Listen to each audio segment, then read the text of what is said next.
माझे मित्र मला म्हणतात की अरे अजून सुद्धा तुला कोणी मिळाली नाही का, या सगळ्याच्या मुळे मला ती आवडते का, आजचं माझं जे फिलिंग आहे त्याची डेट ऑफ एक्सपायरी आहे का, की मला ते फिलिंग तसंच राहणार आहे. ते प्यार हुआ इकरार हुआ प्यार से फिर क्यों डरता है दिलमध्ये ते जे पावसात छत्री घेऊन जातात, तर त्याच्यामध्ये काय फॅन्टसी आहे, रिअल लाईफ आहे. मुलींना हे जाणून घेण्यामध्ये फार इंटरेस्ट असतो की हा जो नव्यानेच आपल्या मैत्रिणीच्या आयुष्यात आलेला प्राणी आहे, तर तो तेव्हा प्राणी असतो, तो चांगला आहे किंवा वाईट आहे हे त्या मैत्रिणीच्या शब्दांवरती ते ठरवत नाहीत. त्या म्हणतात की लेटेस्ट चेक. अनेकदा नसलेल्या गोष्टी पण क्रिएट केल्या जातात, ज्याला मी बाबुल बुवा दाखवणं असं म्हणतो. मग त्या मुला मुलींच्या मध्ये काय होतं की हे मला आधी माहिती नव्हतं, हे असं काही आहे, हे तू मला आधी बोलला नव्हतास, त्याच्यातलं तथ्य शोधून काढलं पाहिजे. इथपर्यंतचे पेशन्स कोणाकडेच राहिलेले नाही आहेत आता. तर लोकांना असं वाटत असतं की आमच्या अपेक्षा फार स्पष्ट आहे. त्यावेळेला मला हे कायम जाणवतं की त्या अपेक्षा या भौतिक अपेक्षा आहेत, भौतिक मुद्द्यांबद्दलच्या अपेक्षा नको इतक्या स्पष्ट झालेल्या आहेत. मला सगळ्या गोष्टी मला जशा पाहिजेत तशा, मला जशा पाहिजेत तेव्हा, मला पाहिजेत त्याच स्वरूपामध्ये मिळायला पाहिजेत. हा टास्क माणसांच्या बाबतीत करून उपयोग नाही. मग मला तिच्यातलं आवडतंय म्हणजे मला तिच्यातलं काहीतरी आवडत असतं. अख्खी व्यक्ती आवडली असं नसतंच कधी. कुठल्या गोष्टींच्या वरती आपले एकमेकांशी मतभेद आहेत, मग त्या मतभेदाच्या पण टक्केवारी असतात. कुठले मतभेद अत्यंत टोकाचे आहेत, तीव्र आहेत, कुठले मतभेद त्यातल्या त्यात मवाळ आहेत. तर हे कळायला लागलं ना की मग आपलं भावनांच्या नुसार वागणं सुरू होतं. प्रेमाची भावना आणि एन्जॉयमेंटची भावना किंवा एकमेकांच्या सोबत फिरायला जाणं, डेटिंग करणं आणि अमुक करणं, या सगळ्या गोष्टी पार्ट अँड पार्सल असतात असं जे आत्ताच्या मुलांना वाटतं, तर ते खरोखरच धोक्याचं आहे. मी म्हणेन तसं माझं कुटुंब राहिलं पाहिजे. मग तुम्ही एक कुटुंबवत्सल आईच्या भूमिकेतून हिटलरपर्यंत जात आहे. आपल्याकडे माझी बायको म्हणून आल्याच्या नंतर तिच्या आई वडिलांशी मी 1 मिनिट सुद्धा बोलत नाही, वर्षातून 1 फोन पण त्यांना करत नाही. हे कितपत योग्य आहे? ज्याचं रिलेशनशिपच टिकत नाही आणि तो येऊन सांगतो की अरे तुझं हे चुकते. हे अशी उदाहरणं खूप येतात. हे मुलींच्या बाबतीत, मुलांच्या बाबतीत की अरे तू तुझं तरी बघ आधी, मग आमचं सांभाळायला नाही असं.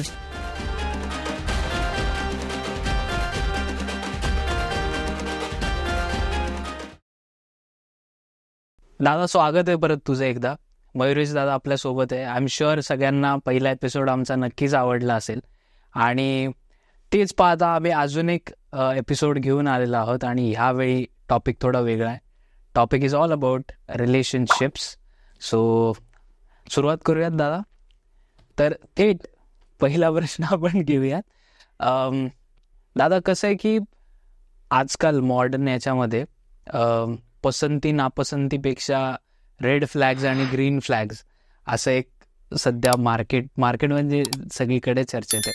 सो नक्की प्रेमात पडणं किंवा प्रेम हे कशाला म्हणावं आणि ती व्यक्ती बरोबर आहे की नाही हे कसं ओळखावं, म्हणजे पर्स्पेक्टिव्ह. आता खरं तर मीच तुला उलटा प्रश्न विचारेन की आपल्याला ज्या गोष्टी आवडतात, एखादी गोष्ट मला आवडणं, आपण असं म्हणत नाही की मी त्या गोष्टीच्या प्रेमात पडलोय, बरोबर. तर मग आपण त्या 2 गोष्टींमध्ये फरक करतो. एखादी गोष्ट मला आवडते आणि मी अमुक गोष्टीच्या प्रेमात आहे, बरोबर. आणि बरोबर दुसरा पण तुला प्रश्न असा आहे की ज्या ज्या गोष्टी तुला आवडतात त्या सगळ्या तू घेतोस का? नाही. त्या सगळ्या गोष्टींच्यासाठी तू जीव टाकतोस का? नाही. असं फिलिंग येतं का की त्या गोष्टीच्या शिवाय मी जगू शकणार नाही? नाही. मग आवडणं, प्रेमात पडणं किंवा मला एखाद्या व्यक्तीच्या शिवाय मी राहू शकणार नाही अशी भावना प्रबळ होण्याचं काहीतरी एक विशिष्ट परिमाण असेल ना. जेव्हा ते सगळ्यांच्याच बाबतीत वाटत नाही, कुठल्या तरी एकाच व्यक्तीच्या बाबतीत वाटत असतं, त्याला मी असं म्हणेन की एकदाच वाटलं म्हणून ते खरंच असेल अशा भ्रमात कोणी राहू नये. ओके. जे तुमसे जो देखते प्यार हुआ, पहली नजर में इकरार हुआ, तुम इतने दिन थी का मैं ढूंढता ही रहा, असं ते जुनं गाणं आहे ते. पण खरं तर तसं असतं का? तर तसं नाही आहे. आपण आपल्या डोळ्यांच्या वरती एक गुलाबी चष्मा घालून तर जगाकडे बघायला लागलो तर सगळी माणसं चांगली दिसतात, किंवा माणसांमधले ज्या ज्या चांगल्या गोष्टी असतात त्या आवडायला लागतात. विचार करायला पाहिजे की 8 दिवसांनी मला ते आवडणार आहे का, बर 6 महिन्यांनी ते आवडणार आहे का, 1 वर्षाने तीच गोष्ट आवडेल याची मला खात्री आहे का. मग थोडासा आपण आपल्याशी करावा विचार, असं मी म्हणेन. की मला जेव्हा एखादी व्यक्ती अशी बघता क्षणी आवडते, तर मुलं असं म्हणतात की ते मला क्लिक झालंय, लव ॲट फर्स्ट साईट. हा, किंवा घंटा वाजली. तर अशी घंटा वाजायला लागली तर ती घंटा निरंतर वाजत राहणार आहे का याचा विचार पण करायला पाहिजे ना. पण धोक्याची घंटा आहे. बघितलं पाहिजे. तर ती धोक्याची घंटा आहे की ती तात्पुरती वाजणारी घंटा आहे. तर माझ्या भावनांना नो गॅरंटी नो वॉरंटी असं आहे का. किंवा थोडा विचार केला पाहिजे की आजचं माझं जे फिलिंग आहे त्याची डेट ऑफ एक्सपायरी आहे का. ओके. की मला ते फिलिंग तसंच राहणार आहे. तर व्यक्त होण्याच्या आधी मी असं म्हणेन की मी आत्तापर्यंत मला आवडणाऱ्या गोष्टींशी कसा वागलोय, ज्या ज्या व्यक्ती मला आवडल्या किंवा ज्या ज्या व्यक्तींच्याबद्दल माझ्या मनामध्ये आवड आकर्षण निर्माण झालं, तर त्या सगळ्यांच्या बाबतीमध्ये मी कसा रिॲक्ट झालोय. ओके. याचं आत्मपरीक्षण करायला पाहिजे. माझ्या वागण्याचं आत्मनिरीक्षण पण करता आलं पाहिजे. ओके. तर मग तिथून ते कळायला लागतं की ही गोष्ट मला आवडतीये किंवा ही व्यक्ती मला आवडतीये, तर मग मी आता प्रतिक्रिया कशी द्यावी आणि ती आवड जेन्युइन आहे का हे तपासून कसं बघावं त्या व्यक्ती पुढे व्यक्त होण्याच्या आधी. ओके. बऱ्याचदा असं असतं की आता म्हणजे आत्ताच्या पिढीला व्यक्त होणं किंवा ते जाहीर करण्याची फार घाई लागलेली असते. आणि दुसरं असं वाटतं की ते त्या दिवशी जर कोणी माझ्यासोबत नसेल, पर्टिक्युलरली काय फ्रेंडशिप डे असेल, propose day, rose day, Valentine's day, हे मुहूर्त आहेत, ते व्यक्त करण्याचे सगळे मुहूर्त आहेत, असं फिलिंग असतं. त्या दिवशी जर कोणी माझ्यासोबत नसेल तर मग ते बरोबर नाही, किंवा मग मी या सगळ्या गोष्टी माझ्यासाठी नाहीच आहेत असं एक फिलिंग, कमीपणाचं फिलिंग मुलांना येतं. बरं. पण जी माणसं खऱ्या प्रेमात पडलेली आहेत त्यांना विचारलं की मग ते कळतं की ते काही दिवस, काळ, वेळ, मुहूर्त असलं काही बघून मी काही प्रेमात पडलो नाही. पण मला ते आतून कुठून तरी जाणवलं. तर आतून जाणवलेला तो आवाज ऐकू येण्या इतपत मी खरा संवेदनशील आहे का, ह्याचं आत्मपरीक्षण नको का करायला. मग प्रेमात पडण्याचे निर्णय फसणार नाहीत. करेक्ट. आणि मग त्याला काही फ्लॅग बिग नसतात. ओके. ते प्रेम नाये सांगता ना दाविता ना बोलता, अनुभव चित्ता चित्त जाणे, असं संत तुकाराम महाराजांनी म्हणलेलं आहे. अच्छा. तर निनाद काका बेडेकर त्याला प्रेमाचा सगळ्यात छोटा पण वैश्विक सिद्धांत असं म्हणायचं आहे. बर. तर हे जे आहे ना, अनुभव चित्ता चित्त जाणे, तर ते फक्त मनाचं मनालाच कळू शकतं. तर मनाचं मनाला कळण्याच्या इतपत मी स्वतः सेन्सिटिव्ह आहे का. ओके. की मी या सगळ्या गोष्टींच्याकडे एक जगराहाटी आहे, ग्रुपमध्ये राहायचं असतं म्हणजे असंच राहायला लागतं. माझे मित्र मला म्हणतात की अरे अजून सुद्धा तुला कोणी मिळाली नाही का, फोमो होतो. मग या सगळ्याच्या मुळे मला ती आवडतीये का, की खरोखरच आवडली आहे. असा विचार मुलांनीही केला पाहिजे, मुलींनीही केला पाहिजे. तो विचार करायचा असतो, हे कोणीतरी त्यांच्याशी बोललं पाहिजे. करेक्ट. 4 पावलं पुढे जाण्याच्या आधी ही जी मधली प्रक्रिया आहे ती घडली पाहिजे. मग तिथे असं होत नाही रेड फ्लॅग किंवा ग्रीन फ्लॅग्स असा तो प्रश्नच येत नाही. शेवटी मनाच्या गाठी जुळणं फार महत्वाचं असतं, पण ते याच वयात झालं पाहिजे, कॉलेजमध्ये गेल्याच्या नंतर ते वाटलंच पाहिजे असं ते कंपल्सरी नसतं. पण प्रेमाची भावना आणि एन्जॉयमेंटची भावना किंवा एकमेकांच्या सोबत फिरायला जाणं, डेटिंग करणं आणि अमुक करणं, या सगळ्या गोष्टी पार्ट अँड पार्सल असतात असं जे आत्ताच्या मुलांना वाटतं, तर ते खरोखरच धोक्याचं आहे. त्या गोष्टीच्यासाठी मी प्रेमात पडायला पाहिजे असं वाटत असेल तर ते रिस्की आहे. ओके. त्यामुळे आपल्या भावना आपल्याला स्वतःला ओळखता येतात का, ह्याचं शिक्षण आधी मुलांनी घ्यावं असं मी नक्की म्हणेन. ओके. कारण तिथेच मग त्यांच्या जेन्युनिटीचा त्यांना स्वतःला साक्षात्कार होतो. बर. आणि ते स्वतःलाच कळणं हे अत्यंत महत्वाचं आहे इतरांना कळण्याच्या पेक्षा. मग पुढच्या गोष्टी सोप्या असतात. आणि मग समजा आता आपण जसं म्हणतो की 2 व्यक्ती रिलेशनशिपमध्ये येतात, रिलेशनशिप असू दे, लग्न असू दे, नंतरचा काळ असू दे, सो या सगळ्या प्रोसेसमध्ये कम्युनिकेशन हे किती इम्पॉर्टंट असतं. कारण की मी माझ्या मित्रांची मैत्रिणींची उदाहरणं बघतो की त्यांच्यात कम्युनिकेशनच नसतं, बाकी सगळं एकदम गोडी गुलाबी सगळं चांगलं चाललेलं असतं, बट काही कॉन्फ्लिक्ट्स होणं किंवा मतभेद होणं, भांडणं होणं. सो असं ज्यावेळी होतं ना, तर त्यावेळी ते समोरच्याशी बोलत नाहीत एकमेकांची, की एकाचं तोंड इकडे तर एकाचं तोंड इकडे लगेच होऊन जातं. बोलत नाहीत की मला हे नाही पटलंय किंवा मला हे नाही आवडलंय. त्यांचं असं असतं की नाही, तू ओळखायचं, आपण एवढे वर्ष आहोत एकत्र किंवा महिने आहोत, किंवा मी तुझं ओळखलं पाहिजे. सो ह्याबद्दल तुला काय वाटतं की कम्युनिकेशन किती इम्पॉर्टंट आहे? कम्युनिकेशन कुठल्या स्वरूपाचं आपल्याला अपेक्षित आहे हे खूप महत्वाचं असतं. कम्युनिकेशन महत्वाचं आहेच, पण त्याच्यात अनेक गोष्टी तुमच्या खऱ्याखुऱ्या सहवासातून हळूहळू न बोलता समजायला लागतात. आधीच नाही कळत. करेक्ट. आपण एखादी कादंबरी वाचतो, एखादी गोष्ट वाचतो, एखादा सिनेमा बघतो, पर्टिक्युलरली असा तो रोमॅन्टिक फिलर असलेला सिनेमा, आणि मग आपल्याला असं वाटायला लागतं की नाही, ह्यानी आपोआपच माझ्या मनातलं ओळखावं. असं होत नसतं. तुम्ही माणूस म्हणून एकमेकांना ओळखण्याच्यासाठी जितका चांगला वेळ घ्याल किंवा एकमेकांना चांगला वेळ द्याल, मग तसे तसे तुम्ही एकमेकांचे विचार, एकमेकांच्या भावना, एकमेकांच्या प्रतिक्रिया, अमुक एक गोष्ट घडली तर याची प्रतिक्रिया काय असेल, किंवा अमुक एक परिस्थितीमध्ये हिची प्रतिक्रिया काय असेल, माझ्याबद्दल कोणीतरी भलत्या माणसाने काहीतरी सांगितलं तर ही कशी रिॲक्ट होईल, मग एकमेकांवर विश्वास किती आहे, कुठल्या गोष्टींच्या वरती आपले एकमेकांशी मतभेद आहेत, मग त्या मतभेदाच्या पण टक्केवारी असतात. ओके.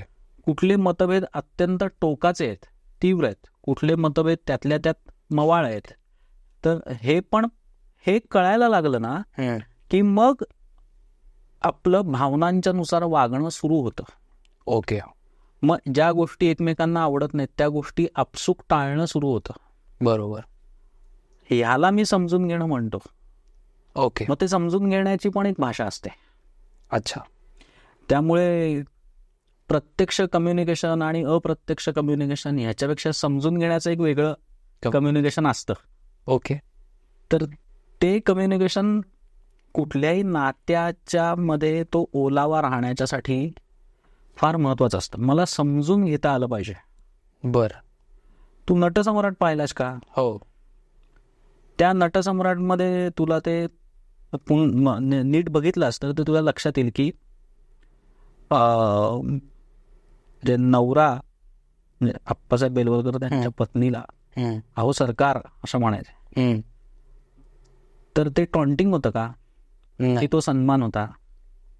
सन्मान होता. मी माझ्या माघारी माझ्या प्रेमापोटी माझ्या बायकोनी अख्खं घरदार सांभाळलं, मुलांना वाढवलं, संसार केला, या सगळ्याच्या बद्दलची ती कौतुकाची एक गोष्ट होती की त्यांनी तिला सरकार म्हणावं. पण पुढे जेव्हा त्यांचे दिवस फिरतात आणि एकेकाळची अत्यंत सधन अवस्था आपल्या नवऱ्याने भावनेच्या आवेगात वाहून जाऊन सगळं मुलांना देऊन टाकलं आणि अत्यंत विपन्न अवस्था आली, स्वतःच्याच कर्माने आली, तरी सुद्धा बायकोनी नवऱ्याची साथ सोडली नाही आणि त्यांच्यामधलं जे कम्युनिकेशन होतं, भांडणं नाही झाली, नाही, एकमेकांना दोष देणं, आरोप करणं, एकमेकांना सोडून निघून जाणं असं झालेलं नाहीये.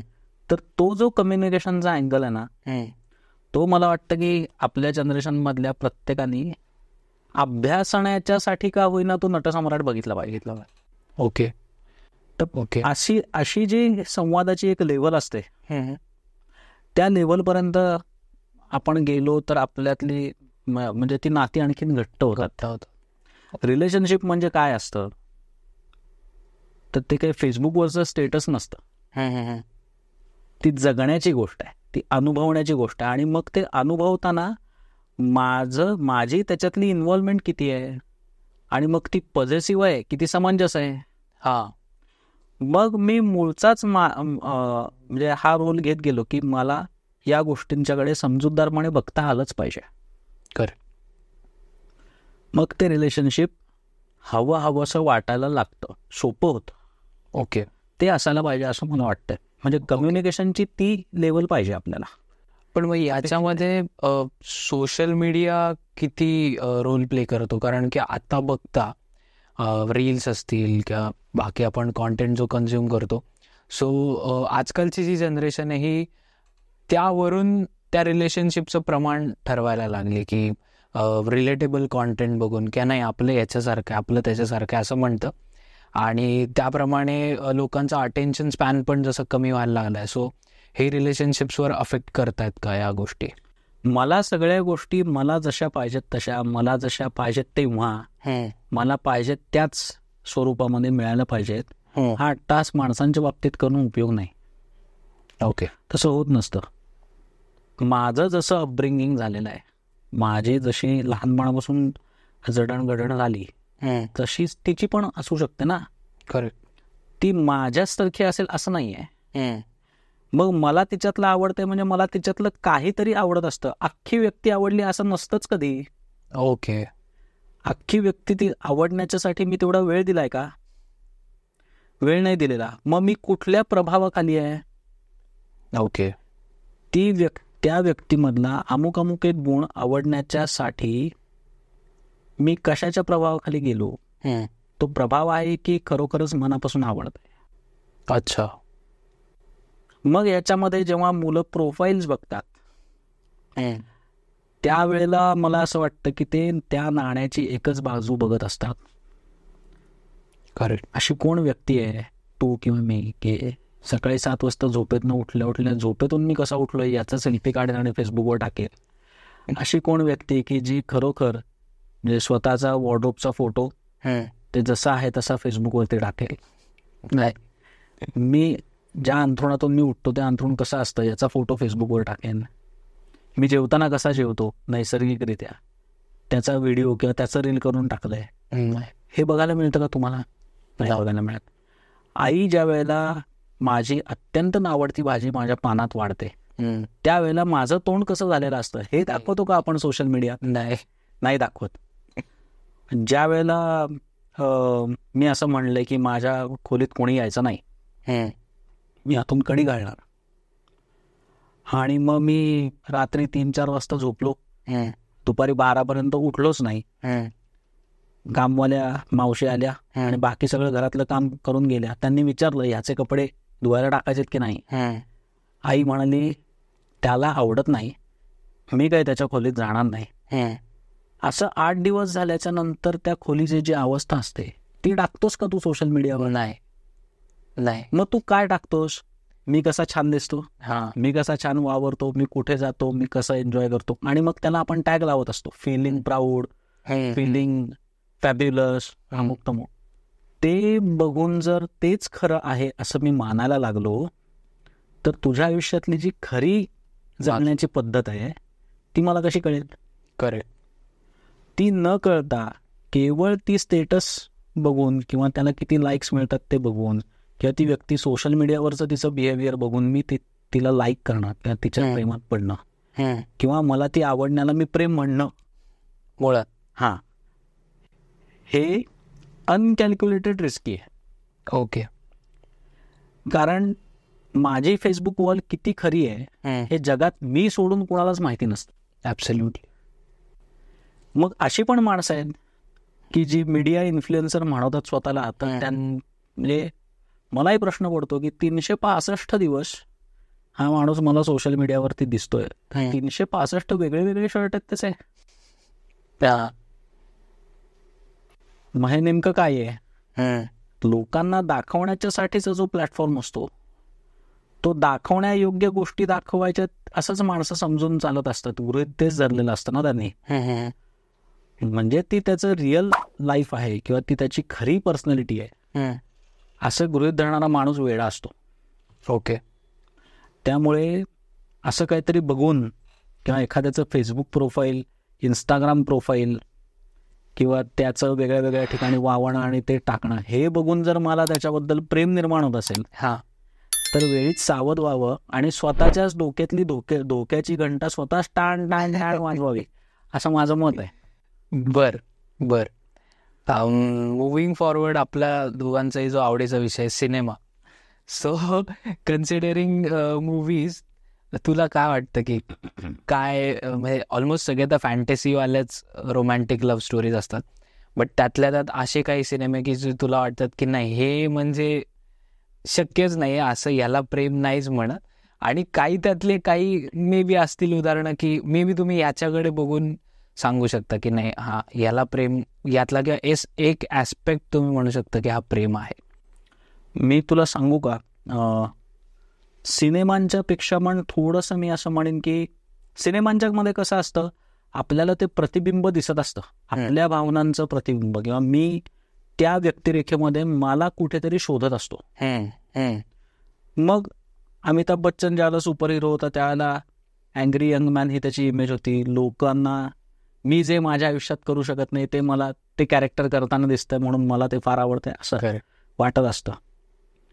पण कथा कादंबऱ्या वाचताना तसं नसतं. तुमच्या डोळ्याच्या समोर 3D मॉडेल नसतं.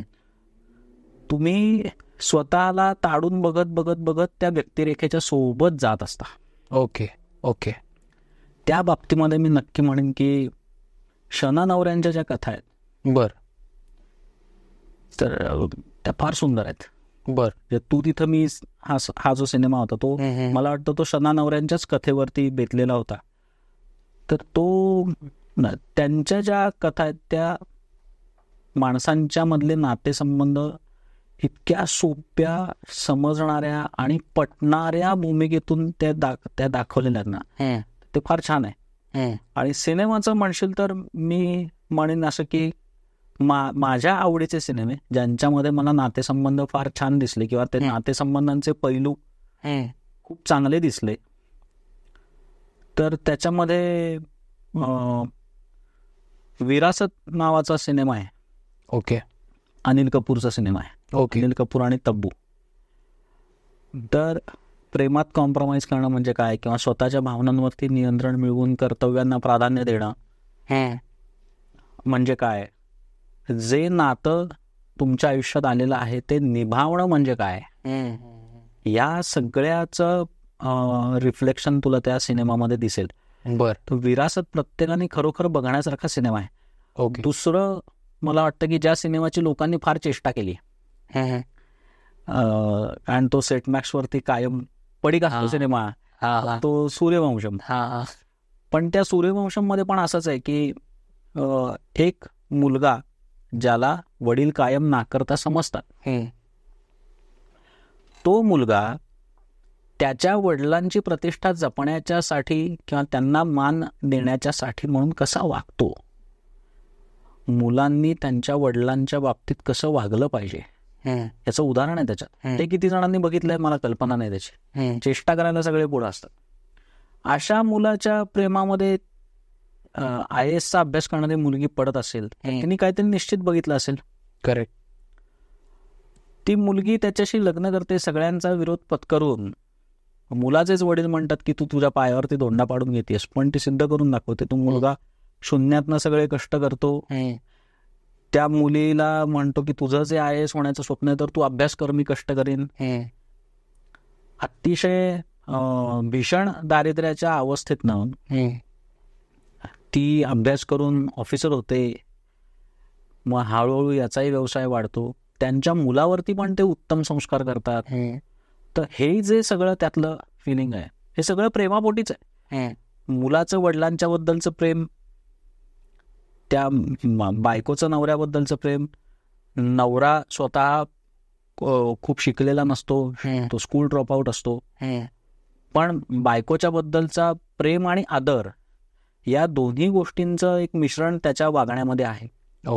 या गोष्टी शिकू नयेत का आपण, तर त्या जरूर शिकण्याच्या सारख्या आहेत. म्हणजे ह्याचा विचार तो सिनेमा बघताना केला पाहिजे. मग त्याच्यापेक्षा लाखाची गोष्ट हा फार छान सिनेमा आहे. ओके. की त्याच्यामध्ये त्या दोन्ही मुलींना माहिती असतं की माझं ज्या दोघांच्यावरती राजा गोसावी आणि राजा परांजपे यांचा तो सिनेमा आहे, फार सुंदर सिनेमा आहे. पण त्याच्यामध्ये राजा गोसावींच्या प्रेयसीला पण माहिती असतं की हा अतिशय गरीब आहे आणि याचा उर्जित काळ काही आलेला नाही, अजून स्ट्रगलच आहे. ती गरिबा घरचीच असते. त्यांनी एकमेकांचं गरीब असणं ऍक्सेप्ट केलेलं आहे. राज कपूर आणि नरगिसच्या सिनेमामध्ये ते प्यार हुआ इकरार हुआ प्यार से फिर क्यों डरता है दिल मध्ये ते जे पावसात छत्री घेऊन जातात, तर त्याच्यामध्ये काय फॅन्टसी आहे, रिअल लाईफ आहे. की श्री 420 मधलं जे आयुष्य आहे ते खरं आहे. माणसाची जशी परिस्थिती आहे तसं ते दाखवलेलं आहे. तर जसं आहे तसं स्वीकारण्यामध्ये जी एक मनाची धारणा तयार झालेली असते ना, ती फार उत्तम. ओके. मी शून्य आहे तर मी शून्य दाखवावं.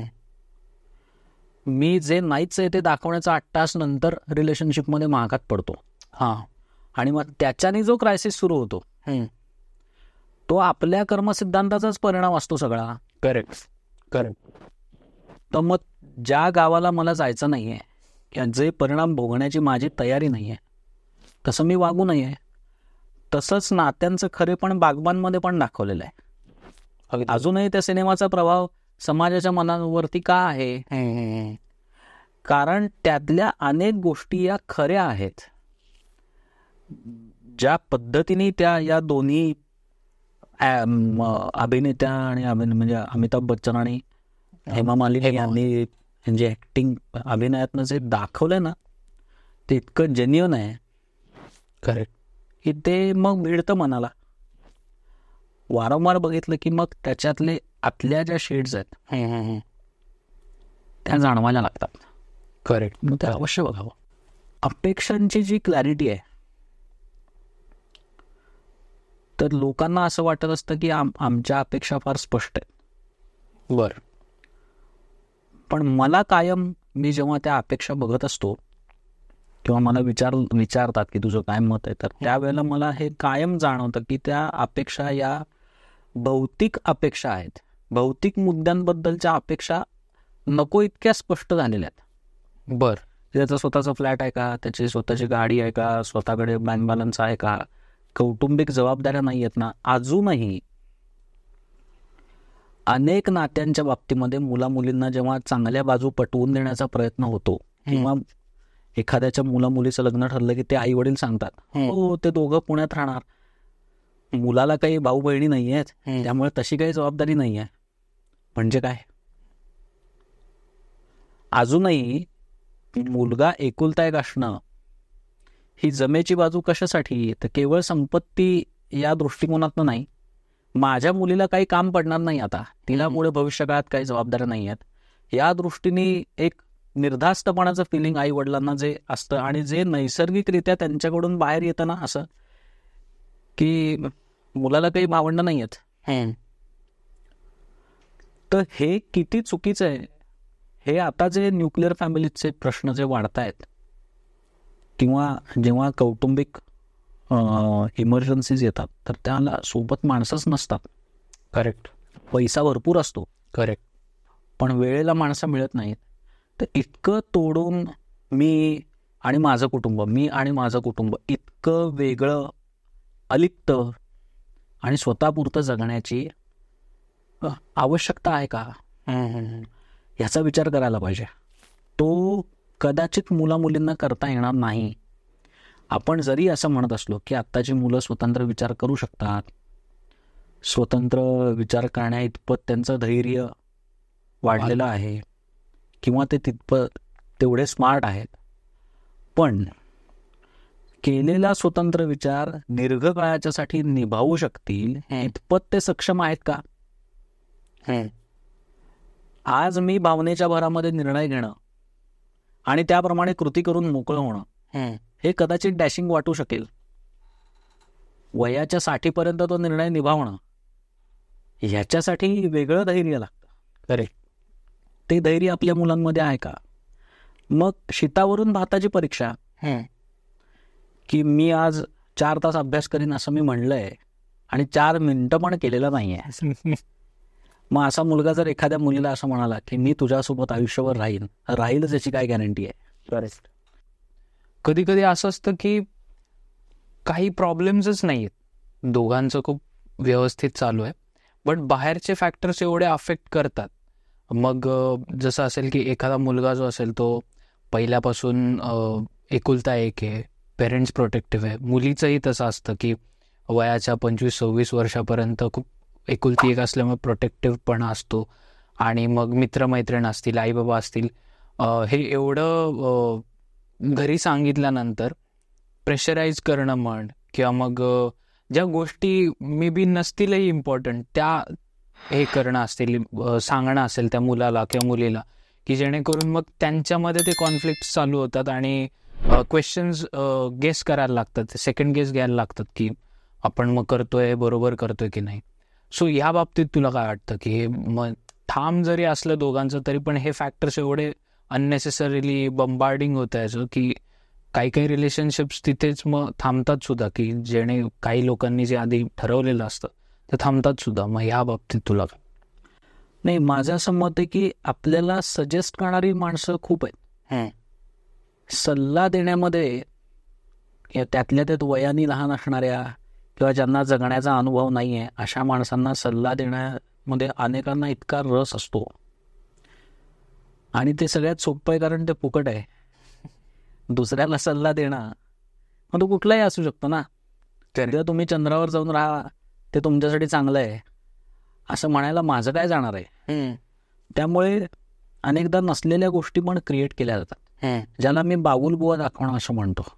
करेक्ट. मग त्या मुलींच्या मध्ये काय होतं की हे मला आधी माहिती नव्हतं, हे असं काही आहे, हे तू मला आधी बोलला नव्हतास. त्याच्यातलं तथ्य शोधून काढलं पाहिजे. इथपर्यंतचे पेशन्स कोणाकडेच राहिलेले नाही आहेत आता. मग त्याच्याऐवजी मग उलट प्रश्नोत्तर सुरू होतात. हे असंच करायला पाहिजे का, हे का करायचं, हे असं का करायचं.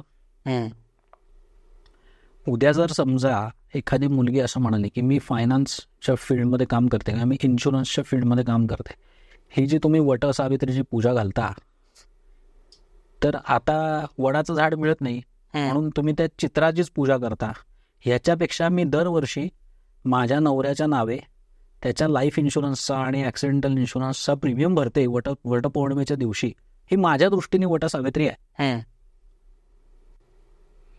मग लगेच आमची संस्कृती बिघडली, ही काय पद्धत आहे का जगण्याची, असा आरडाओरडा करण्यात काय अर्थ आहे. करेक्ट. तिने तो अर्थ तसा का काढला. तर आपण म्हणजे मोठ्यांनी या तरुण मुलामुलींना योग्य त्या प्रकाराने किंवा कालसुसंगत बदलत्या काळाशी निगडीत असं कन्व्हिन्स करण्याच्यासाठी वेळ का देऊ नये. किती आई वडील आपल्या मुलामुलींशी आपल्या घरच्या प्रथा परंपरा, आपल्याकडचे कुळधर्म कुळाचार या गोष्टी अशा अशा झाल्या पाहिजेत याच्याबद्दल बसून चर्चा करतात. मी कित्येकदा असं म्हणतो की आपल्याकडे असं असतं, अशी एक टॅगलाईन मुला मुलींच्या आया वापरतात, पर्टिक्युलरली नवीन सून घरात आल्यानंतर. आपल्याकडे असं असतं आणि हे असं करायचं असतं. तर मी कायम असं म्हणतो की प्रत्येक कुटुंबाचं चालीरीती किंवा कुळधर्म कुळाचार पाळण्याचा मॅन्युअल आपापल्या आयांनी का लिहू नये. चैत्र महिन्यापासून ते फाल्गुन महिन्यापर्यंत लिहावं की आपल्याकडे चैत्रगौर बसवतात त्याच्या वेळेला असं असं असतं, मग त्याच्या वेळेला आंबेडाळ करतात त्याचीही रेसिपी, पन्ह करतात त्याचीही रेसिपी. तुमच्याकडे पन्ह्यात साखर घालत असतील, आपल्याकडे गुळाचं करतात, सगळ्यांना आवडतं, लिहा त्याच्यात, पर्टिक्युलरली लिहा त्याच्यामध्ये. मग आपल्याकडे होळीच्या दिवशी काय गोड करतात हे करतात, पाडव्याच्या दिवशी काय करतात हे करतात, दसऱ्याच्या दिवशी काय करतात अमुक अमुक करतात. मग आपल्याकडे नागपंचमीला काय असतं, मग नवरात्र कोणाचं आहे, तुळजापूरच्या देवीचं आहे, कोल्हापूरचं आहे, किंवा काय बदामीच्या देवीचं आहे, खंडोबाचं आहे, कित्येक ठिकाणी रामाचं नवरात्र असतं. मग ते काय आहे, आपण ते का करतो, त्यावेळेला काय काय करायचं असतं, कुठल्या दिवशी काय करायचं, ही आपल्या कुटुंबाची पद्धत म्हणून एक 100 पानी वही घ्यावी आणि त्याच्यात हे सगळं तपशीलवार लिहावं. करेक्ट. आणि ते सुनेला गिफ्ट म्हणून द्यावं. पण बऱ्याच याच्यात असं आहे की आयांनाच माहिती नसतं की आपण का करतोय. हे फक्त आम्हाला आमच्या यांनी सांगितलं होतं. पण मग म्हणूनच ना मी जे म्हणलं ना की काळाच्या नुसार त्याच्यात काही बदल झालेत की नाही, काही गोष्टी ऍक्सेप्ट केल्यात की नाही, तर केलेल्या आहेत. म्हणजे एक काळ असा होता सगळ्या जगामध्येच की माणसं, म्हणजे मी केवळ भारतातलीच माणसं म्हणत नाही हा, जगभरातली माणसं त्या काळात अतिशय कर्मठ होती. करेक्ट. त्यांच्या ठरवलेल्या गोष्टींमध्ये तीळ मात्र सुद्धा बदल झालेला त्यांना चालायचा नाही.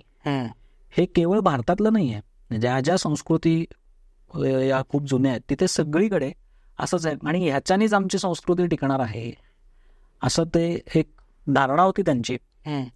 पण आपलीच संस्कृती अशी की त्या संस्कृतीने अनेक नवीन गोष्टी स्वीकारलेल्या आहेत, त्या मुरवून घेतलेल्या आहेत. म्हणजे आपल्याकडे पिठोरी अमावस्येची पूजा करतात, पण आता संपूर्ण देशभरामध्ये लोकांनी लग्नाच्या प्रथांच्या मध्ये सुद्धा अनेक बदल हे खपवून घेतलेले आहेत ना. जर आपली माणसं खरोखरच इतकी कठोर असली असती तर आजही आपण मांडी घालून खाली पंगत पद्धतीने जेवलो असतो. आता आपण बफे सिस्टीमनी घेतो, जेवतो. मराठी लग्नांमध्ये सुद्धा आता जेवणामध्ये भेळ, पाणीपुरी, अमुक तमुक, इडली, डोसा हे सगळे प्रकार आलेले आहेत. उलट जो आपल्या जेवणाचा जो खरा आवडीचा भाग होता, कढी भात आणि सुधारस, तो आता जवळपास नामशेष झाल्यात जमा आहे. मराठी लग्नांमध्ये सुद्धा आता बंगाली मिठाई येते. हे बदल स्वीकारलेत की नाही? स्वीकारलेले आहेत. मी एका पंजाबी लग्नाच्या मध्ये असं बघितलेलं आहे की तो मुलगा पूर्ण पेशवाई पोशाख करून उभा होता, लग्न पंजाबी. पण मग आपल्याकडे, म्हणजे ते एकच उदाहरण मी बघितलं, आपल्याकडे 99% लग्नांच्या मध्ये शेरवानी घालतातच की मुलं. हो. पण मग 100 वर्षांपूर्वीची मराठी कुटुंबातली लग्न कशी लागत होती आणि आता ती कशी लागतात? मग ते सगळे बदल आपण स्वीकारलेच ना. करेक्ट. मग जर आपल्या सुनेला पुढचे प्रश्न पडू नयेत याच्यासाठी म्हणून जर मी काही गोष्टी, जसं रुखवताचं असतं किंवा जसं लोक लग्नामध्ये काय काय करायचं ह्याची एक तपशीलवार यादी करतात किंवा तर त्याच्यामध्ये हे आपल्या कुटुंबाचं मॅन्युअल आहे. म्हणजे मी जेव्हा जेव्हा हिंदी सिनेमे बघतो ना, पर्टिक्युलरली सूरज बडजात्यांचे जे कौटुंबिक सिनेमे आहेत, तर त्याच्यामध्ये ऐन लग्नामध्ये अचानकच मुलाची आई लगेच एक हार काढते आणि म्हणते की हा आपला खानदानी हार आहे, या सुनेला देते, हा आपला खानदानी दागिना आहे. तसं मराठी कुटुंबांमध्ये मुलाच्या आयांनी सुनांना द्यावं हे आपल्या कुटुंबाचं मॅन्युअल आहे. लग्न ठरल्यानंतरचं एक वर्षभर किंवा 6 महिने प्रत्येक आपल्या घरातल्या पूजा, सणवार, मग ते लक्ष्मीपूजन असो किंवा आणखीन काही असो, गौरी गणपती असो, हे सगळं शूट करायला काय प्रॉब्लेम आहे? आता प्रत्येक हातामध्ये मोबाईल आहे, शूट करावं आणि ते आपल्या होणाऱ्या सोनेला दाखवावं की हे असं असं असतं, हे स्वयंपाक सोहळ्यातले स्वयंपाक असतात, ह्याच्यातलं जेवढं जमेल तेवढं तुम्ही करा किमान. असं म्हणलं तर माणसं आनंदाने स्वीकारतील, कारण त्यांना त्याची स्पष्ट आयडिया येते. आधीच्या पिढीने जर संदिग्धता ठेवली तर पुढच्या पिढीमध्ये त्या गोष्टी स्वीकारण्याचा कल कमी असतो. आता जी मुलं मुली जन्मापासून ते लग्नापर्यंत कुटुंबातच राहिलेली आहेत, तर त्यांनी त्यांच्या कळत्या वयामध्ये हे सगळं वातावरण बघितलेलं असतं, त्यामुळे त्यांना ते डायजेस्ट होतं. पण जे वयाच्या 12व्या-13व्या वर्षापासून बाहेरच राहिलेले आहेत आणि फक्त गणपती आणि दिवाळी पुरते घरी आलेले आहेत, त्यांना बाकीचे वर्षातले 10 महिन्यातले सण माहिती असतात का? नाही. मग त्या अपेक्षा तुम्ही कशा करणार? आणि वरून पुन्हा जर टॉन्ट मारणार असाल की हेच शिकवलं का तुझ्या आईने तुला?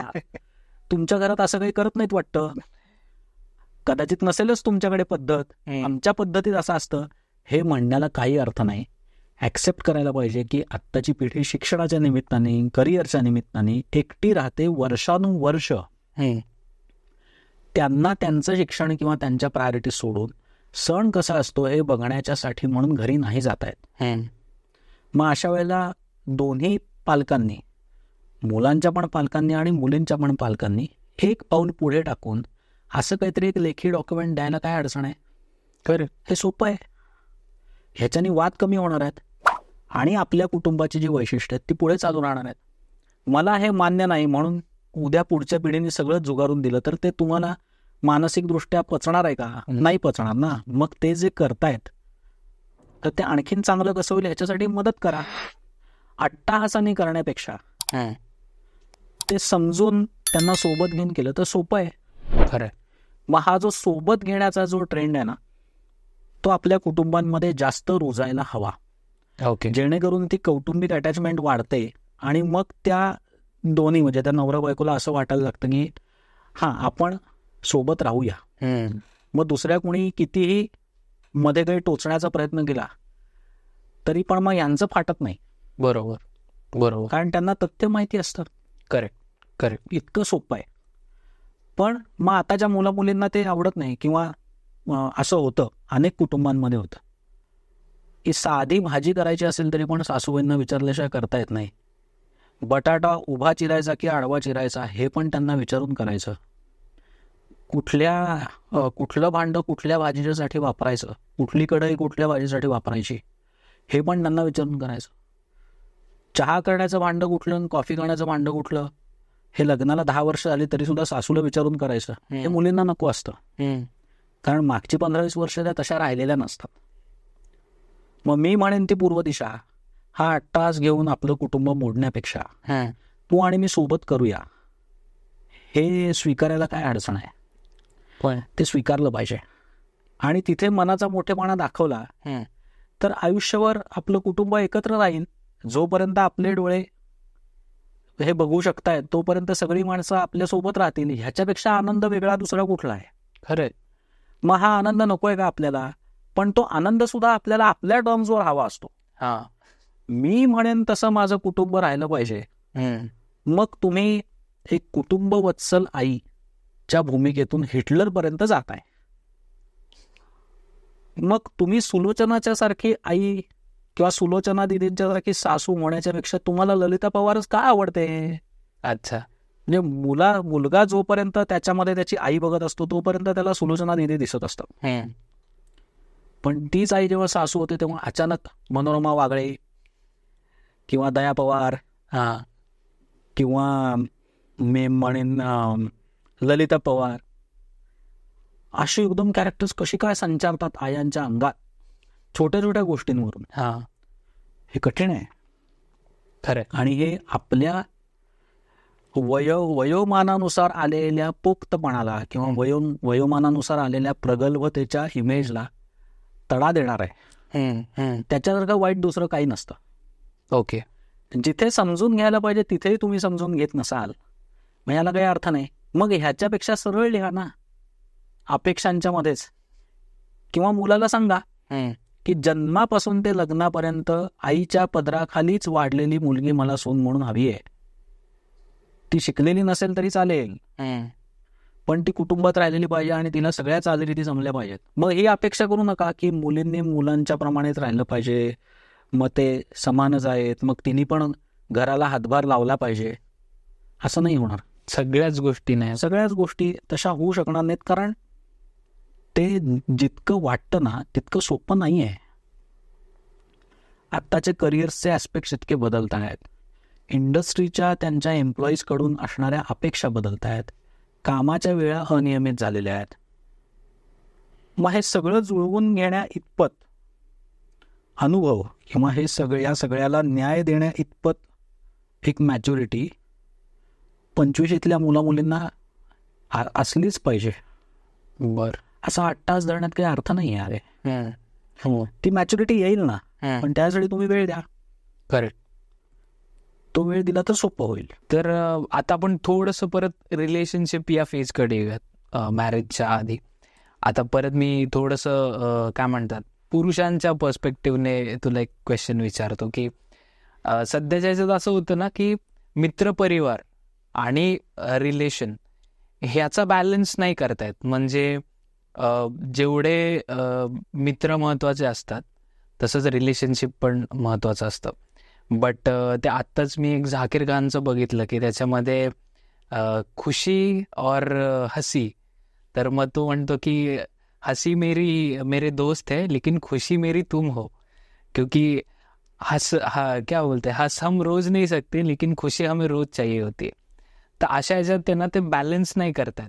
मग त्याच्यात पण कधी कधी वाद किंवा अशा छोट्या छोट्या काय म्हणतात आपण पेटी फाईट्स होतात, किंवा आता तुला मित्रांसोबत जाणं महत्वाचं आहे का, किंवा मग तू किती फिरतोस मित्रांसोबत, तुला काही म्हणजे काय म्हणतात माझ्याबद्दल काही वाटत नाही का वगैरे. सो अशा ज्या छोट्या छोट्या गोष्टी आहेत याने परत एक वेगळा मुद्दा निघतो. सो ह्याचा बॅलन्स ठेवणं किंवा हे पण क्लिअरली कम्युनिकेशन ठेवणं की त्या मित्रांचं पण एक त्यांचं स्थान राहील आणि काय म्हणतात त्या रिलेशनचं पण एक बॅलन्स राहील. याबद्दल काय म्हणशील? पुन्हा मागच्या मुद्द्याशी हे खूप कनेक्टिंग आहे, मिळतं जुळतंय म्हणून सांगतो. जर तू तुझ्या 8वी 9वी 10वी पासून, किंवा आता बहुतांश प्रमाणात तर मुलं अगदी 4थी 5वी पासूनच हॉस्टेलला राहतात, तर 5वी पासून ते पुढे लग्नापर्यंत तू तुझ्या कुटुंबापासून, आई वडिलांपासून लांब राहिलायस.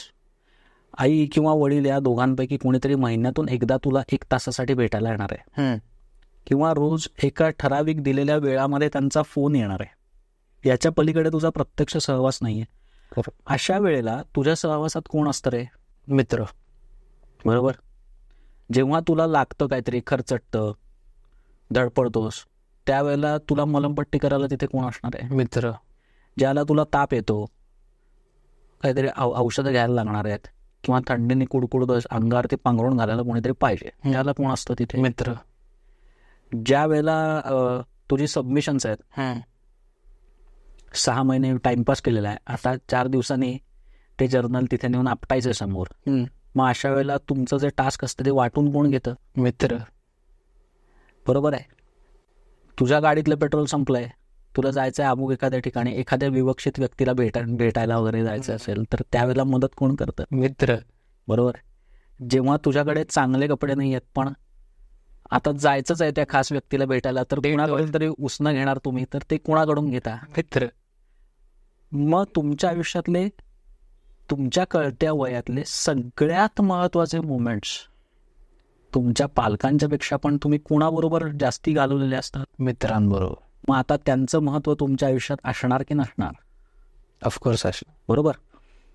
हे जे प्रत्यक्ष जोडलेले मित्र असतात ते, आणि जे व्हर्च्युअल फ्रेंड्स असतात, जे नित्य नियमाने आपल्या फोटोजना लाईक करत असतात, त्यांच्याबद्दल आपल्याला तेवढं वाटत नाही. पण ज्यांच्याबरोबर आपण आपली त्या वयातली सुखदुःख शेअर केलेली आहेत सगळ्यात पहिल्यांदा, म्हणजे माझं ब्रेकअप झालं, तर ते सगळ्यात पहिल्यांदा कुणाला कळतं? मित्रांना.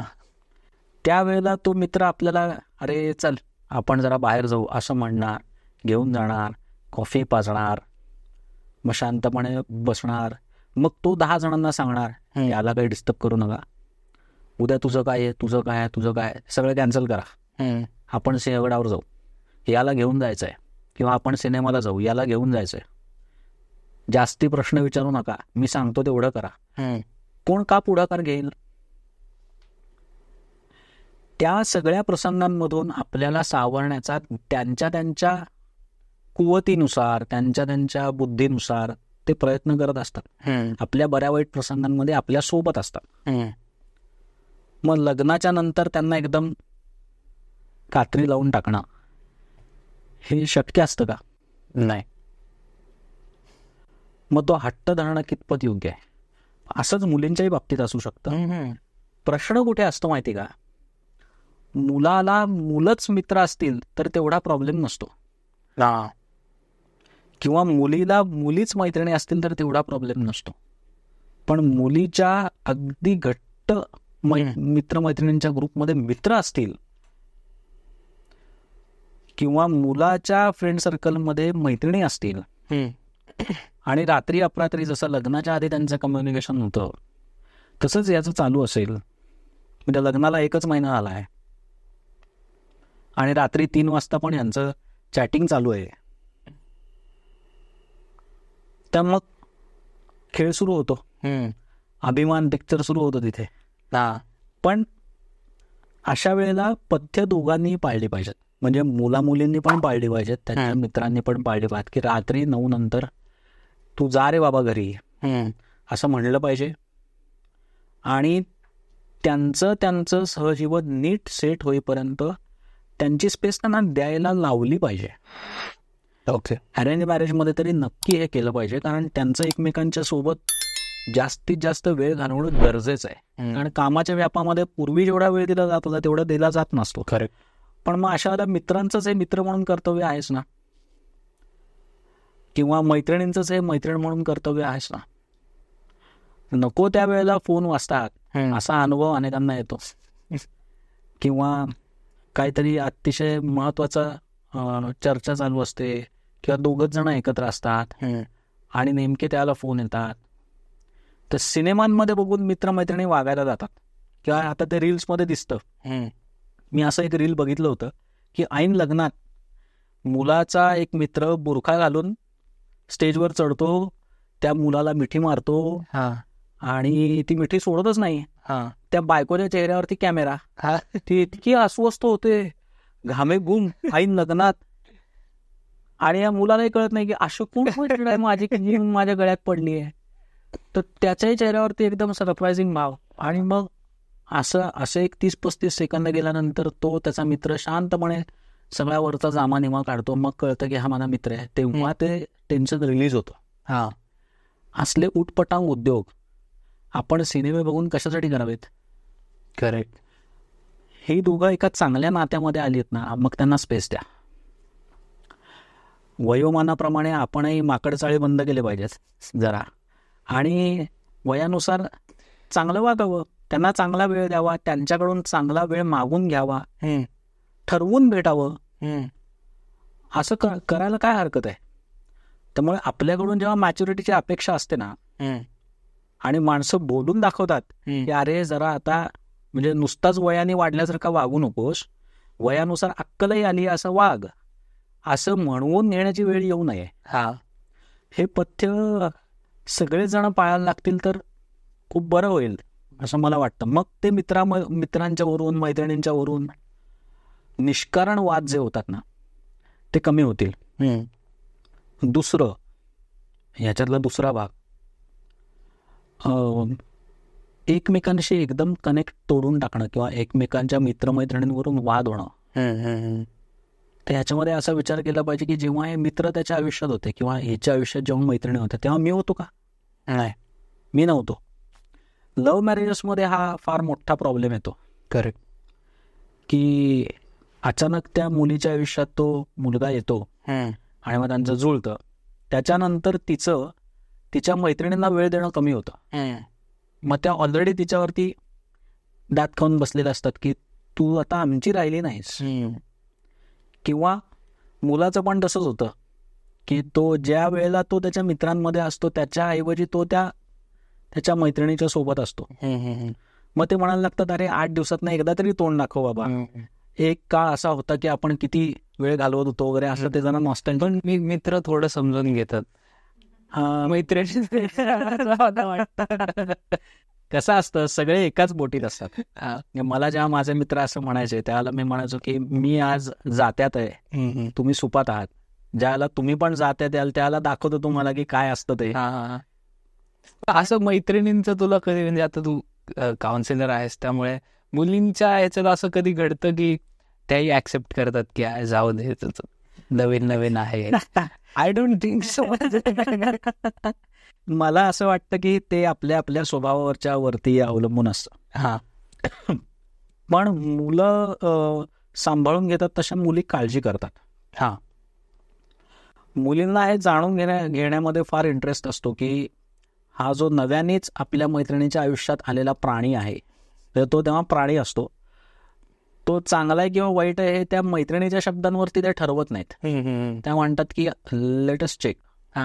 जोपर्यंत आमच्या टेस्टमध्ये पास होत नाही तोपर्यंत आम्ही त्याला प्राणी असंच म्हणणार. प्रेम की दिवानी हो सारखं ते टेस्टिंग. मग ते त्याला कधीतरी एखाद्या पब्लिक प्लेसमध्ये भेटतील, सगळे मिळून रविवारी एखाद्या जेवायला जातील, जज करतील. मग तो जरा माणसातला आहे का हे कळेल. मग त्यांचा त्याच्याबद्दल मत तयार होतं. जर मैत्रिणी चांगल्या असतील तर पहिल्या फटक्यात कुणाच्या बद्दलच त्यांचं मत नाही तयार होत, पण त्यांना त्यांच्या मैत्रिणीची काळजी पण असते. असं चांगल्या मैत्रिणींच्या बाबतीत दिसतं, सगळ्यांच्याच बाबतीत नाही. त्यामुळे आपले मित्र किंवा आपल्या मैत्रिणी कशा असाव्यात याची पण एक निवड आपल्याला करता आली पाहिजे. प्रवाहपतीत होण्यात कुणाचंच भलं नसतं, किंवा मी यांच्याशी मैत्री करण्यावाचून माझ्याकडे दुसरा पर्यायच नाही असं काही नसतं. म्हणजे आपल्याला आपल्या स्वभावाशी किंवा चांगले जेन्युइन मित्रमैत्रिणी मिळू शकतात. आपण आपल्या डोळ्यावरची झापडं काढायला लागतात. करेक्ट. मग चांगले मित्र मिळाले की ते आपल्यासोबत आयुष्यभर राहतात. ज्याचं रिलेशनशिपच टिकत नाही आणि तो येऊन सांगतो की अरे तुझं हे चुकते हे अशी उदाहरणं खूप येतात. हे मुलीच्या बाबतीत आहे, मुलांच्या बाबतीत आहे की अरे तू तुझं तरी मग आधी मग आमचं सांभाळायला नाही. असं आतापर्यंत असं समजलं यायचं आपल्याला की आपल्याकडे अशी समजूत होती की लग्नानंतर मुलीला 2 घरं असतात. पण मी असं म्हणेन की मुलालाही 2 परिवार सांभाळावे लागतात. ॲब्सोल्यूट. त्याला जसं त्याच्या आईवडिलांचं घर असतं तसं त्याला सासूसासऱ्यांच्याकडे पण त्याच भावानी बघता आलं पाहिजे. ते बघणं हे त्याच्या चांगल्या माणूसपणाचं लक्षण आहे. त्यामुळे जसं त्याच्या परिवाराशी त्याला कनेक्ट राहणं आवश्यक असतं, तसंच त्याच्या सासरच्या परिवाराशी सुद्धा त्याला कनेक्ट राहता आलं पाहिजे. ते गरजेचं आहे. आताच्या काळामध्ये आवश्यक आहेच, पण शिवाय मी भावनिकदृष्ट्या माझा परिवार जास्त मोठा होतोय, तो व्यापक होतोय, ही एक आनंदाची गोष्ट आहे. माझ्यासोबत माणसांनी असावं. माझ्या पुढच्या आयुष्यामध्ये असणाऱ्या प्रत्येक अचिव्हमेंटमध्ये, माझ्या बऱ्या वाईट प्रसंगांच्या मध्ये माझ्यासोबत माणसं असावीत, हे गरजेचं आहे. आणि त्याच्यामुळे ही जबाबदारी दोघांची जबाबदारी आहे असं मला वाटतं. की फक्त मुलीलाच 2 परिवार असतात असं नाही आहे, मुलालाही असतात. मुलांनी ते सांभाळले पाहिजेत. ओके. आता मला अशी अनेक उदाहरणं दिसतात समाजामध्ये आणि मला फार छान वाटतं की मुलं ते दोन्ही परिवार सांभाळत आहेत. म्हणजे जरुरी नाही आहे की माझ्या बायकोला फक्त बहिणीच आहेत त्यामुळे मी त्यांची जबाबदारी घेतली आहे सासू सासऱ्यांची, असं नसतं. पण जसे माझे आई वडील आहेत ते तसे तिचे पण आहेत. आणि आता आमच्या दोन्ही परिवारांचे संबंध जुळलेले आहेत, तर मग मी पुढे त्यांच्यासोबतही राहिलं पाहिजे. बरोबर. त्यांच्याशी कनेक्ट राहिलं पाहिजे. कित्येकदा असं होतं, अनेक परिवारांच्या मध्ये मी बघतो की मुली, त्या घरातली मुलगी आपल्याकडे माझी बायको म्हणून आल्याच्या नंतर तिच्या आईवडिलांशी मी 1 मिनिट सुद्धा बोलत नाही, वर्षातून 1 फोन पण त्यांना करत नाही. हे कितपत योग्य आहे? मग रिलेशनशिप म्हणजे माझं फक्त त्या व्यक्तीबरोबरच नातं आहे का? तिच्या परिवाराचं काय? राईट. मग तिथे मला असं वाटतं की आपल्या पर्सनॅलिटीमध्ये हा एक अँगल आपण जाणीवपूर्वक विकसित केला पाहिजे. म्हणजे स्वतःच्या पर्सनॅलिटीमध्ये तर केलाच पाहिजे, आपल्या घडणाऱ्या मुलांच्या बाबतीमध्ये सुद्धा तो केला पाहिजे. ओके. त्यांचा इमोशनल इंटेलिजन्स माणसं जोडण्यासाठीचा इंटेलिजन्स आहे म्हणून तो डेव्हलप केला पाहिजे, नेटवर्किंग म्हणून नाही.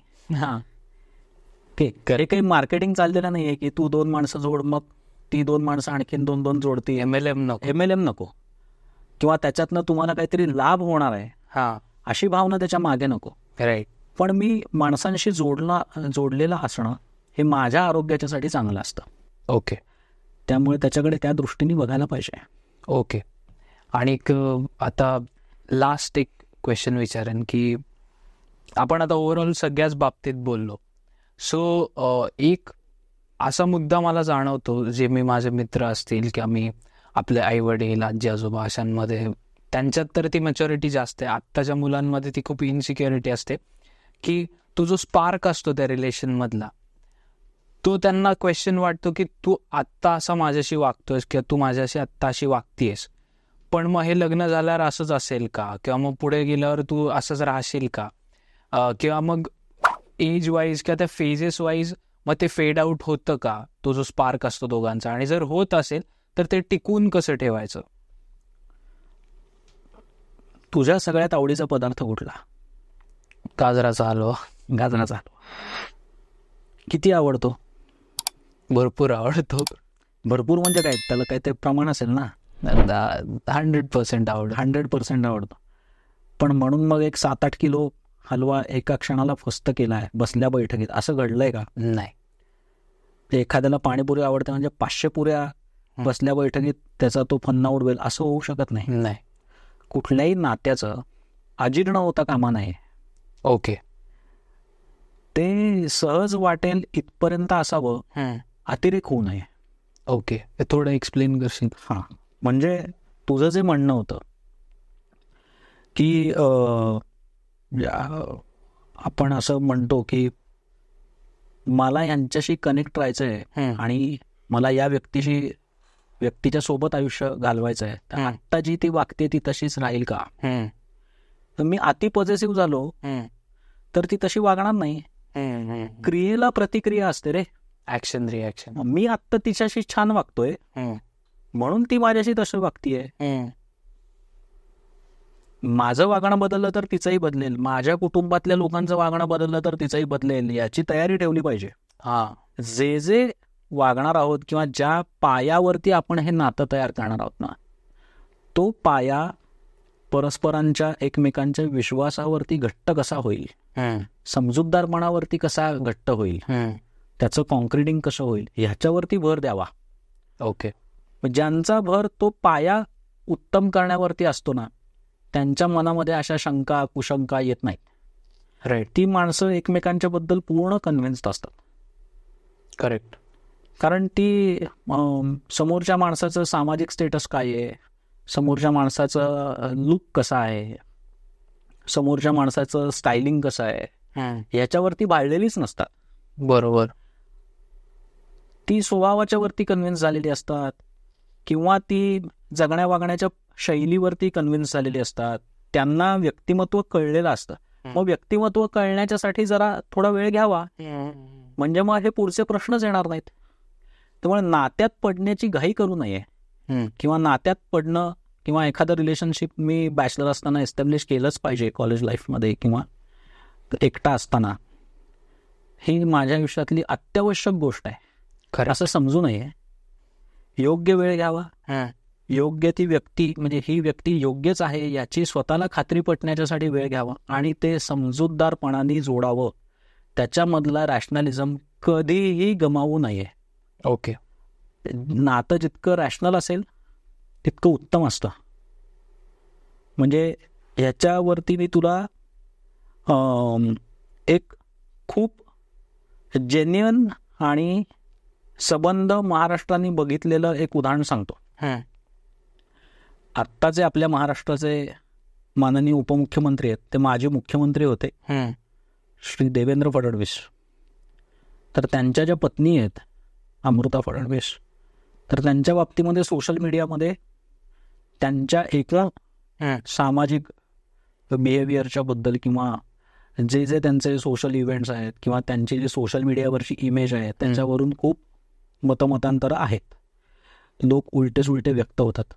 एका कुठल्या तरी जाहीर कार्यक्रमामध्ये देवेंद्रजींना तो प्रश्न विचारला की तुमच्या पत्नीचं वागणं तुम्हाला पटतं का आणि तुम्ही त्याच्याकडे कसे बघता. आता तो केवळ एक व्यक्ती देवेंद्र फडणवीस म्हणून प्रश्न विचारलेला नव्हता. महाराष्ट्राचे माजी मुख्यमंत्री, महाराष्ट्राचे विद्यमान गृहमंत्री आणि महाराष्ट्राचे विद्यमान माजी उपमुख्यमंत्री असणाऱ्या पॉलिटिकल फिगर असणाऱ्या देवेंद्र फडणवीसांना प्रश्न विचारला होता. तर त्याला त्यांनी काय उत्तर दिलं, ते उत्तर आपण सगळ्यांनी त्यातलं मर्म शोधून घेण्याच्यासाठी म्हणून मी ते सांगतोय. तर ते असं म्हणाले की तिची जाहीररित्या व्यक्त केलेली अनेक मतं मला अजिबात पटत नाहीत, पण एक व्यक्ती म्हणून तिचा व्यक्त होण्याचा अधिकार मला मान्य आहे. बर. हे फार महत्वाचं आहे. एक व्यक्ती म्हणून तिला हे सगळं करण्याचा किंवा तिला वागण्याचा, तिची मतं व्यक्त करण्याचा, तिचं वागणं कसं असावं हे ठरवण्याचा अधिकार तिला आहे. तो मला मान्य आहे आणि तो अधिकार तिच्याकडून मी कधीही काढून घेणार नाही, असं त्यांनी स्पष्ट सांगितलं. एक म्हणजे ह्याच्यातनं मला पण खरोखरच हे उत्तर ऐकून म्हणजे एक सायकोलॉजिस्ट म्हणून पण मला असं वाटलं की माणसाने त्याची भूमिका वैवाहिक नात्यामधली किती व्यापक करावी. न पटणाऱ्या गोष्टी आहेत या मला पटत नाहीत म्हणून सांगावं ना स्पष्ट, पण याचा अर्थ समोरच्या माणसाच्या अभिव्यक्तीवरती गदा आणावी असा त्याचा अर्थ नाही. त्यामुळे ज्यांच्या ज्यांच्या आयुष्यात आता वाद होत आहेत किंवा ज्यांच्या ज्यांच्या रिलेशनशिप्स आता जरा धोक्याच्या वळणावरती आहेत, मोडकळीला येण्याच्या मार्गावरती आहेत किंवा एकमेकांमध्ये बरेचसे मतभेद आहेत, मग ते विवाहपूर्व असतील किंवा लग्न झाल्याच्या नंतरचे पण असतील, त्यांनी हे उत्तर लक्षात घेण्यासारखं आहे. करेक्ट असं मला वाटतं. ह्याच्यातनं योग्य तो बोध आपले सगळे व्हिडिओ बघणारे घेतील अशी मला अपेक्षा आहे. नक्कीच नक्कीच. सो थँक्यू सो मच दादा, परत एकदा तू आलास आणि आय एम शुअर हा पण एपिसोड सगळ्यांना नक्की आवडणार आहे. मला फक्त सगळ्यांना हे सांगायचं आहे की जर तुम्हाला दादाचं काय म्हणतात एक मत असेल की आमचे एपिसोड जर तुम्हाला आवडत असतील तर अजून दादानी कुठल्या कुठल्या विषयांवर बोलावं तर यासाठी तुम्ही कमेंट करा. मी दादाचं पूर्वाताईचं आणि आस्था काउन्सिलिंग सेंटरचं मी डिस्क्रिप्शन बॉक्समध्ये सगळे हँडल्स टाकणारच आहे. सो त्याला फॉलो करा, कॉस्मोस्टार मीडियाला फॉलो करा आणि तुम्हाला हे स्वीट टॉक्स पॉडकास्ट कसं वाटतं हे नक्की सांगा. तो आता आम्ही थांबतो इथे आमच्या नेहमीच्या रिच्युअलप्रमाणे. सो तोपर्यंत तुम्ही लाईक करा, शेअर करा, सबस्क्राईब करा आणि पुढचा एपिसोड नक्की बघा. चलो दादा. Yes, thank you so much.